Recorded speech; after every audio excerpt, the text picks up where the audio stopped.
ఆత్మవశుడైనప్పుడు ఒక గొప్ప స్వరం వినబడింది. గొప్ప స్వరం వినబడింది. నీవు చూచుచున్నది పుస్తకములో వ్రాసి Ephesus, Smyrna, Pergamum, Thyatira, Sardis, Philadelphia, Laodicea అను 7 సంఘములకు పంపుమని చెప్పగా నా వెనుక వింటిని. దేవుని బిడ్డలారా, వినగా నాతో మాట్లాడుచున్న స్వరం ఏమిటో అని చూడ వెనక్కి తిరిగి తిని వెనక్కి తిరుగగా 7 సువర్ణ దీపస్తంభములను చూచి తిని అంటున్నాడు. ఆ 7 బంగారు దీపస్తంభముల మధ్యలో ఒక ఆయన ఉన్నాడు. మనుష్య కుమారుని పోలిన ఒకరిని చూచి తిని అంటున్నాడు. ఇవాళ నాకు నల్ల వెంట్రుకలు ఉన్నాయి. రేపు నేను మీసాలు మొదలుకొని తల మీద వెంట్రుకల వరకు మొత్తం వైట్ హెయిర్ డై వేసుకొని వచ్చి కూర్చున్నాను అనుకోండి. మీరు ఏమనుకుంటారు? అంతా ఓఫీర్ గారిలాగే ఉన్నాడు అనుకోరు? ఇప్పుడున్నవి నల్ల వెంట్రుకలు, రేపు నా కనుబొమ్మలు, నా మీసాలు, నా తల వెంట్రుకలు అంతా తెల్లగా మారిపోయినాయి. కానీ ముక్కు, కళ్ళు, పోలిక, చెక్కిళ్ళు, బుగ్గులు ఎక్కడ పోతాయి? ఓఫీర్ గారిలాగానే ఉన్నాడు కానీ తెల్ల వెంట్రుకలు ఉన్నాయి అనుకోరు? యోహానుకు, జాన్ ద బిలవెడ్ డిసైపుల్కి అదే అనుభవం కలిగింది. తిరుగగా మనుష్య కుమారుని పోలిన ఒకరిని చూచి తిని ఆయన తలయు తల వెంట్రుకలను తెల్లని ఉన్నిని పోలినవై, తల నుండి తల వెంట్రుకల వరకు వైట్ వూల్ ఉన్నిని పోలి ఉన్నవి, తెల్లటి ధవళమైన ఉన్నిని పోలి ఉన్నవి. కానీ ముఖ కవళికలు, ముఖ రూపం మాత్రం అదే. కలర్ మారింది. తలంతా తెల్లగా ఉంటే మొత్తం కళ్ళు కూడా తెల్లగా ఉన్నాయా? కాదు. కళ్ళు ఉండవలసిన స్థానంలో అగ్నిజ్వాలల వంటి కన్నులు ఉన్నవి. భూమి మీద ఉన్నప్పుడు చక్కని కనుబొమ్మలు, తెల్లటి కనుగుడ్డు, నల్లటి కనుపాప, చక్కని నేత్రాలు కలిగిన వాడు యేసయ్య. కానీ ఇప్పుడేమో నేత్రాలు భగభగ మండుతున్న అగ్నిజ్వాలలాగా ఉన్నాయి. యేసయ్యలాగే ఉన్నాడు కానీ కొంచెం వేరుగా ఉన్నాడు అనుకుంటున్నాడు. వేరుగా కాదు బాబు, నీవు అనుకున్నట్టు నేనే ఆయనను అని చెప్పి యేసు ప్రభు వారి యొక్క మహిమ స్వరూపాన్ని చూచి భయపడి ఆయన పాదాల చెంత సాగిలపడి చచ్చిన వానిలాగా పడిపోయాడట. 17వ వచనం చూడండి. నేను ఆయనను చూడగానే చచ్చిన వాని వలె ఆయన పాదముల యొద్ద పడి తిని. యేసయ్య మహిమ స్వరూపాన్ని చూసి ఇంకా ఆయనకు శోష వచ్చేసింది. భయముతో, వణుకుతో సాగిల పడిపడి యేసయ్య పాదాల దగ్గర. అప్పుడు యేసు ప్రభు వారు తన కుడి చేతిని యోహాను తల మీద ఉంచి ఇలాగన్నాడు, భయపడకుము, భయపడకుము. నేను మొదటివాడను, కడపటివాడను, జీవించువాడను. మృతుడనైతిని గాని ఇదిగో యుగ యుగములు నేను సజీవుడనై ఉన్నాను. మరణము యొక్కయు పాతాళ లోకము యొక్కయు తాళపు చెవులు నా స్వాధీనములో ఉన్నవి.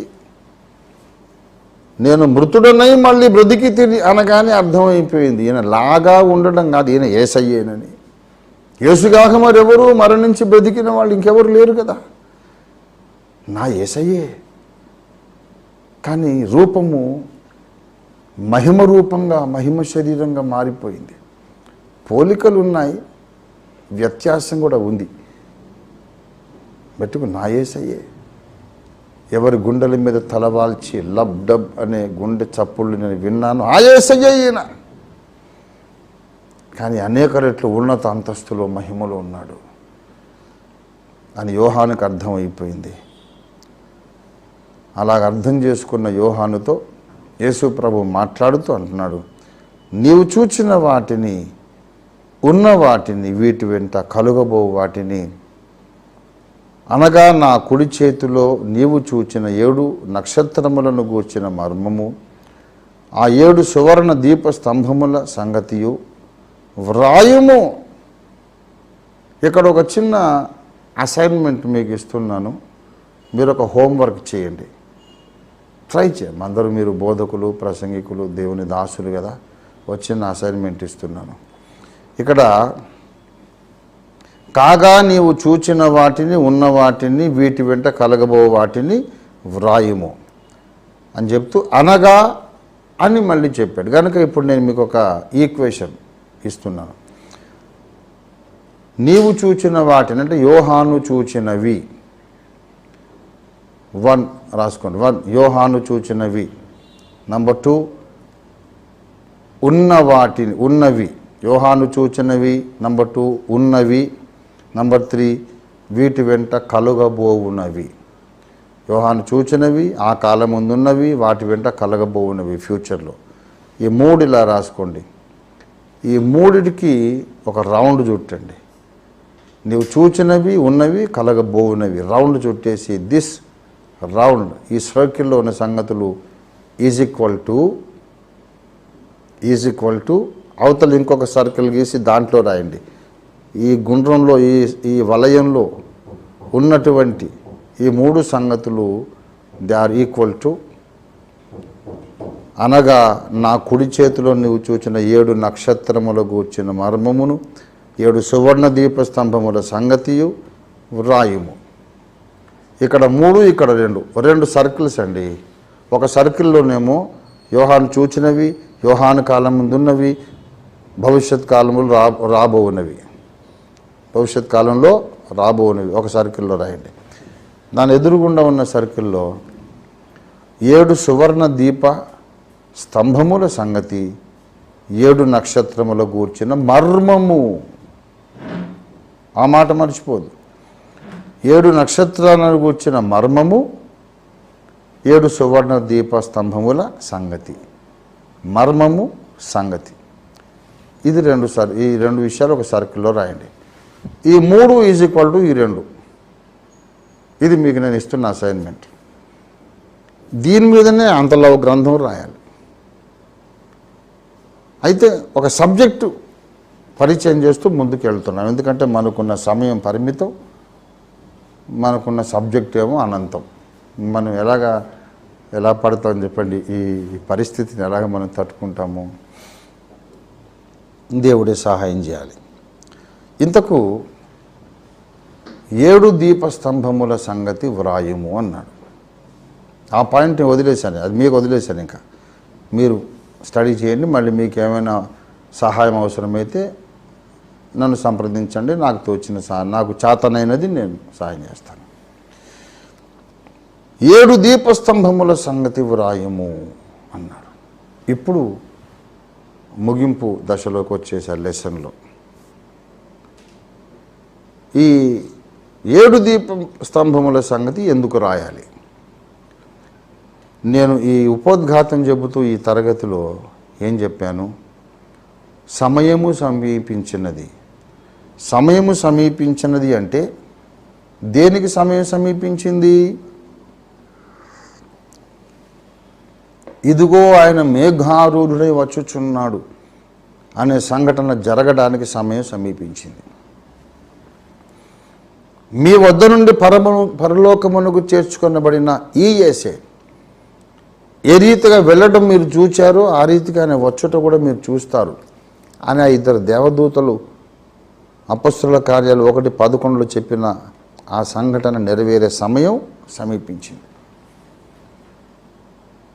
ఈ గ్రంథవాక్యములు యేసు 2వ రాకడకు సంబంధించిన సంభవాలను మనకు తెలియజెప్పే సంగతులు, గ్రంథవాక్యాలు ఆయన రాసి పంపించాడు. యేసు 2వ రాకడకు సంబంధించిన సకల వివరాలు, ఎలాంటి సమయాల్లో ఆయన వస్తాడు, అప్పుడు భూలోకంలో రాజకీయం, వ్యాపారం, ఆధ్యాత్మిక రంగం ఎలా ఉంటుంది, భూలోకంలో ఉండే మత సంబంధమైన పరిస్థితులు ఎలా ఉంటాయి, అప్పుడు మనమేం చేయాలి, ఈ సంగతులు తెలుసుకొని గైకొనువారు, పాటించువారు, అమలు చేయువారు, ఆచరణలో పెట్టువారు ధన్యులు. మరి ఇప్పుడు యేసు రాకడకు ముందు ఏమేమి జరుగుతుందో చెబుతానంటూ గ్రంథాన్ని మొదలుపెట్టి మధ్యలో మళ్ళీ 7 సంఘాల గొడవ ఎందుకండి? 7 సంఘాల గొడవ ఎందుకు అసలు? ఈ 7 సంఘములకు ఏం చెబుతున్నాడు? నువ్వు మారు మనసు పొందు, నువ్వు మారు మనసు పొందు, నువ్వు మారు మనసు పొందని చెబుతున్నాడు. 5 సంఘాలకు మారు మనసు పొందని చెప్పాడు, 2 సంఘాలకు చెప్పలేదు. దానికి అర్థం ఆ మిగతా సంఘాలలో మారు మనసు పొందాల్సిన వాళ్ళు లేరని కాదు. ఏ సంఘములోనైనా మిగతా 6 సంఘాల లక్షణాలు ఉన్న వాళ్ళు ఉంటారు. అది ఫిలదెల్ఫియా సంఘం కావచ్చు. అందులో కొంతమంది పెర్గము అనుభవంతో, సార్దీసు అనుభవంతో, లవోదికే అనుభవంతో కూడా ఉంటారు. ఒకవేళ అది స్ముర్ణ సంఘం కావచ్చు. స్ముర్ణ సంఘంలో కొంతమంది లవోదికే అనుభవంతో, ఎఫెసు అనుభవంతో ఉంటారు. గనుక ఒక పర్టికులర్ సంఘానికే కాకుండా ఈ 7 సంఘాలకు కూడా ఉత్తరాలు రాసేటప్పుడు నీవు ఆసక్తి కలిగి మారు మనసు పొందుము, ఏ ఎత్తు నుండి పడితేవో, ఏ స్థితి నుంచి పడితేవో జ్ఞాపకం చేసుకుంటూ మొదటి క్రియలు మళ్ళీ చేయి, నువ్వు మారు మనసు పొందు, నువ్వు మారు మనసు పొందు, నువ్వు మారు మనసు పొందమని చెబుతూ ఆఖరణ జనరలైజ్ చేశాడు. ఆత్మ సంఘములతో చెప్పుచున్న మాట చెవిగలవాడు వాడు వినుడుగాక. ఎఫెసు సంఘానికి చెప్పాడు, ఆత్మ సంఘాలతో చెబుతున్న మాట చెవిగలవాడు వినుడుగాక. ఎఫెసు సంఘానికి చెప్పాను మారు మనసు పొందమని, కానీ ఏ సంఘములో ఉన్న చెవిగలవాడు, ఏ సంఘములోని వాడైనా ఈ మాట వినుగాక. ఎఫెసుతో నేను చెప్పినటువంటి మారు మనసు పొందమనే ఆజ్ఞను మిగతా అన్ని సంఘములలో ఉన్న చెవిగల వాళ్ళు విందురుగాక.